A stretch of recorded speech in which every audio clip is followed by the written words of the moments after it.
Good morning all of you.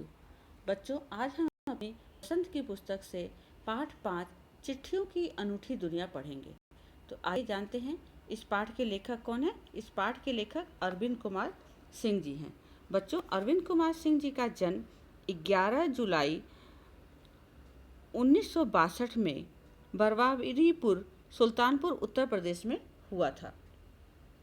बच्चों, इस पाठ में अरविंद कुमार सिंह जी ने हमें चिट्ठियों की विचित्र दुनिया से हमारा परिचय कराया है। इसके अलावा पत्रों का महत्व, सभ्यता के विकास में उनका योगदान, इस वैज्ञानिक युग में भी उनकी महत्ता, ग्रामीण जीवन में पत्रों की अतिशय महत्ता का रोचक वर्णन किया है। बच्चों, पत्रों का महत्व हमेशा से ही रहा है। आज संचार के अनेक नए साधन हो गए हैं, पर पत्रों का महत्व कम नहीं हुआ है। आज भी मोबाइल फ़ोन आया है, उसमें एसएमएस पत्र जैसा संतोष हमें नहीं दे सकता। पत्रों का स्वरूप लिखित होने के कारण मानव सभ्यता के विकास में इनका विशेष योगदान रहा है। पत्रों द्वारा मनुष्य को संदेश और प्रेरणा दोनों मिलते हैं। पत्रों को विभिन्न प्रांतों में विभिन्न नामों से जाना जाता है।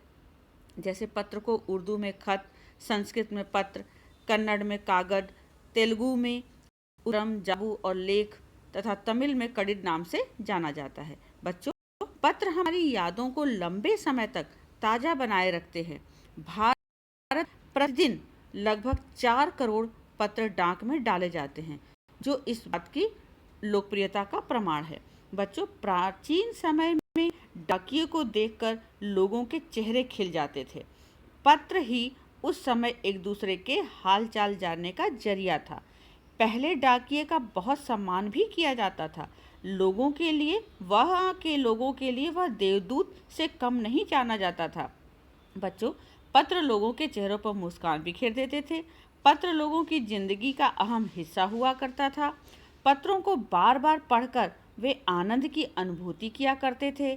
पत्रों को इकट्ठा कर लोग उसे पुस्तक का रूप भी दे सकते थे। पत्र लेखन कला का भी विकास इसके द्वारा किया गया। मेल और मैसेज भी पत्र लेखन का एक आधुनिक रूप है। अपने प्रियजनों के पत्रों को पढ़कर हम फिर से अपनी यादें ताज़ा कर सकते हैं। फ़ोन पर की गई बातें अस्थायी होती हैं, वे लिखित दस्तावेज स्थायी होते हैं, उनसे हम सुरक्षित रहते हैं। सीमा पर तैनात सिपाहियों के लिए तो पत्र ही जैसे जीवन जीने का आधार होता है। वे अपने परिवार और बच्चों को छोड़कर देश की सेवा में अपना सर्वस्व लुटा देते हैं। उनके लिए अपने परिवार द्वारा भेजे गए पत्र ही खुशी का साधन होते हैं। बच्चों, भारतीय डाक की स्थापना 1 अप्रैल 1854 में हुई थी।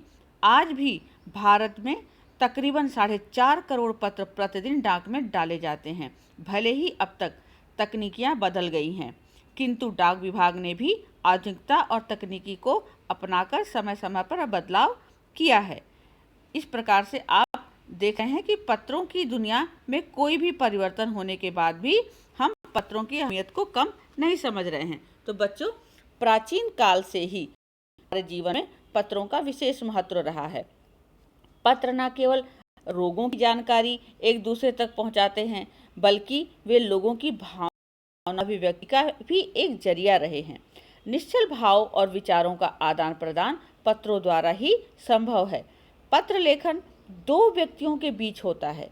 इसके द्वारा 2 हृदयों का संबंध दृढ़ होता है। अतः पत्राचार ही एक ऐसा साधन है जो दूरस्थ व्यक्तियों को भावना की एक संगम भूमि पर ला खड़ा करता है और दोनों में आत्मीय संबंध स्थापित करता है।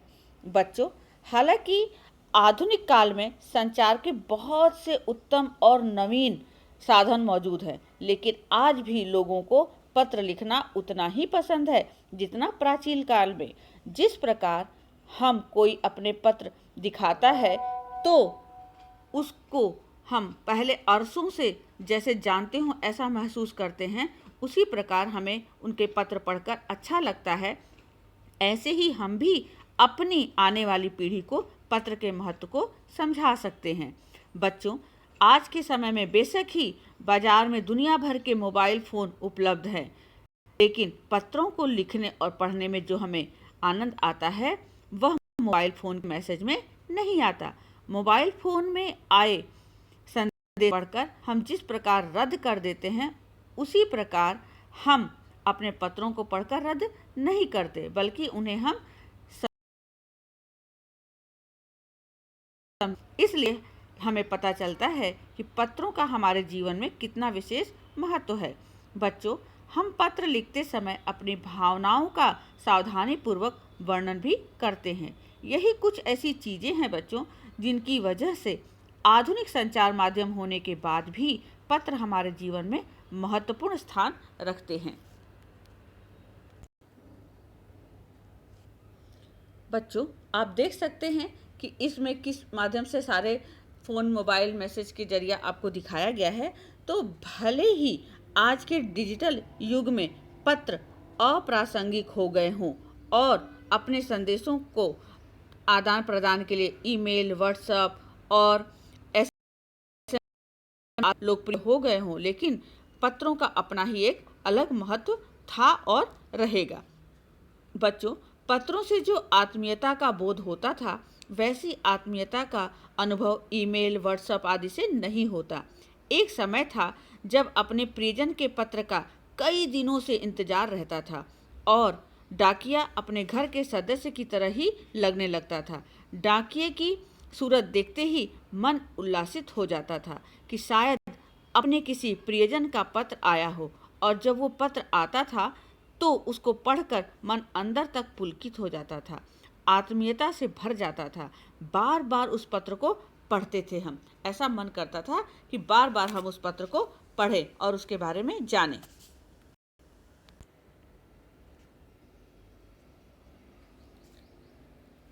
बच्चों, पत्रों को लिखने की भी अपनी एक कला होती है और लोग अपने विचारों, अपनी भावनाओं, अपनी संवेदनाओं को पूरी तरह अपने पत्र में उड़ेल देते हैं। तब पत्रों का संसार अलग ही लगता था। अपने विचार, अपनी भावनाओं को संप्रेषित कर शब्दों के माध्यम से उकेर कर उसे फिर कोमलता से लिफाफे में रखकर पेटी में डाल कर अलग ही एक अनुभव महसूस करते थे। उसके पश्चात उस पत्र के जवाब के इंतजार का करना और भी ज़्यादा बेचैनी भरा सुखद अनुभव कराता था। इंतजार की वो घड़ियाँ एक अनोखी होती थी। बच्चों, पत्रों को लिखने की भी अपनी एक कला होती है, जैसा कि आपने जाना।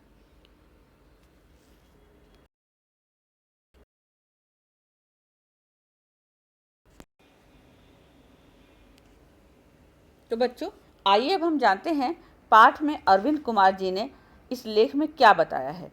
अरविंद कुमार जी अपने इस लेख के द्वारा चिट्ठियों की अनूठी दुनिया के बारे में बताना चाहते हैं कि किस तरह से चिट्ठियों और पत्रों की दुनिया अनूठी है, अनोखी है। आजकल का ज़माना व्हाट्सएप, एसएमएस, मोबाइल का ज़माना है, कोरियर का ज़माना है। चिट्ठियाँ तो बहुत पीछे कहीं खो गई हैं, लेकिन एक ज़माना था जब चिट्ठियों की बहुत अहमियत होती थी। लोग डाकिया का इंतज़ार करते थे और चिट्ठियों को सहेज कर रखते थे।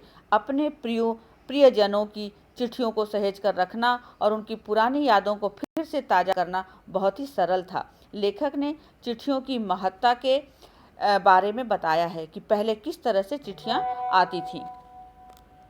बच्चों, लेखक पत्र की महत्ता बताते हैं कि आज का युग वैज्ञानिक युग है। मनुष्य के पास अनेक संचार के साधन हैं, फिर भी मनुष्य पत्रों का सहारा जरूर लेता है। वे कहते हैं कि इनके नाम भी भाषा के अनुसार अलग अलग होते हैं। जैसा कि अभी मैंने आपको बताया, तेलुगु में उत्तरम, कन्नड़ में कागद और संस्कृत में पत्र, उर्दू में खत, तमिल में कडिड इन्हें कहा जाता है। आज भी कई लोग अपने पुरखों के पत्र सहेज कर रखते हैं। हमारे वैज्ञानिक अपने घर वालों के पत्रों का इंतजार बड़े ही बेसब्री से करते हैं और हमारे सैनिक तो बेसब्री से ही अपने पत्रों का इंतजार करते हैं। बच्चों, उन्होंने यह बताया है कि आज सिर्फ भारत में प्रतिदिन 4.5 करोड़ पत्र डाक में डाले जाते हैं। पंडित जवाहरलाल नेहरू ने भी पत्र के महत्व को माना है। लेखक कहते हैं कि 20वीं शताब्दी में पत्र केवल संचार का साधन ही नहीं, अपितु एक कला मानी गई है। इसे पाठ्यक्रम का हिस्सा बनाया गया है तथा कई पत्र लेखन प्रतियोगिताएं भी आयोजित की गई हैं। लेखक का मानना है कि इस संसार में कोई ऐसा मनुष्य नहीं होगा जिसने कभी किसी को पत्र ना लिखा हो। सिर्फ एक संचार माध्यम ही नहीं है, ये मार्गदर्शक की भूमिका भी निभाते हैं।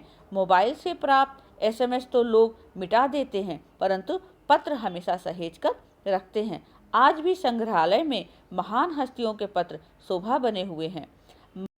के पास पूरे विश्व से पत्र आते थे और वे उनका जवाब तुरंत लिखकर देते थे। रविन्द्रनाथ टैगोर और महात्मा गांधी के पत्र व्यवहार को महात्मा और कवि के शीर्षक से प्रकाशित किया गया है।